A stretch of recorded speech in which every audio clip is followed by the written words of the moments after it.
Assalamualaikum warahmatullahi wabarakatuh. Hidup di dunia ini perjuangan, untuk kita punya kedudukan di akhirat. Di akhirat itulah, kehidupan yang kekal abadi, bukan di dunia ini. Mati itu, adalah awal perjalanan panjang di akhirat sana kelak.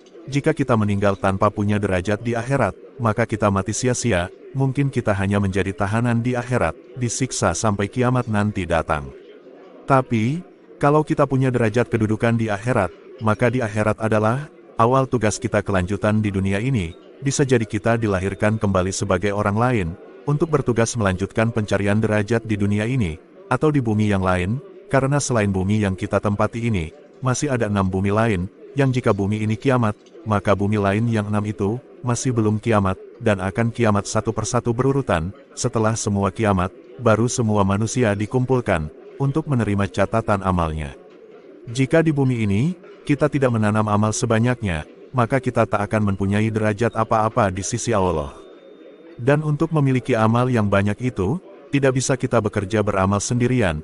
Diumpamakan orang sholat, sampai ngebul keluar asapnya karena siang malam sholat, belum tentu punya derajat di sisi Allah. Karena amal itu, butuh keikhlasan, dan benar dalam menjalankan. Lalu, untuk agar orang-orang beriman itu banyak amalnya, Allah memberi anugerah ujian-ujian. Allah memberitahukan keutamaan beramal dengan berjamaah, bersama-sama lebih baik dari amal sendirian.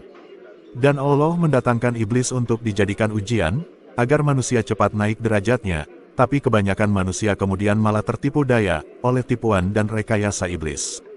Lalu bagaimana kita agar tidak tertipu daya dengan tipuan dan tipu daya iblis? Caranya ya mudah, jangan sampai kita mengikuti sifat-sifat iblis. Sifat iblis itu apa? Sifat iblis itu, yang pertama ana khairum minhu. Merasa diri lebih baik dari yang lain, saya lebih baik dari dia, itu tipuan iblis yang pertama. Kita akan dijejali oleh rasa merasa lebih baik dari yang lain, lalu dia akan memasukkan, bahwa kita pantas mendapat yang lebih baik dari yang orang lain dapat.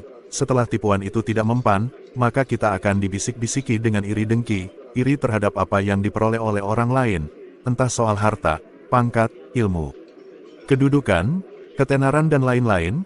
Apa saja yang didapat oleh orang lain kita iri, lalu setelah iri, kita berusaha mendengki, dengan berusaha agar apa yang diperoleh orang lain itu hilang. Setelah itu tidak bisa, maka kita akan dibisik-bisiki dengan marah. Marah dengan apa saja, karena marah itu sifat iblis. Jadi kalau kita marah itu, tandanya kita sudah kena jeratan iblis. Kalau marah tidak bisa, maka kita dibisik-bisikkan dengan rasa takut, atau rasa sombong. Jadi kalau kita berhadapan dengan iblis itu, jangan meremehkannya, karena dia dilaknat Allah.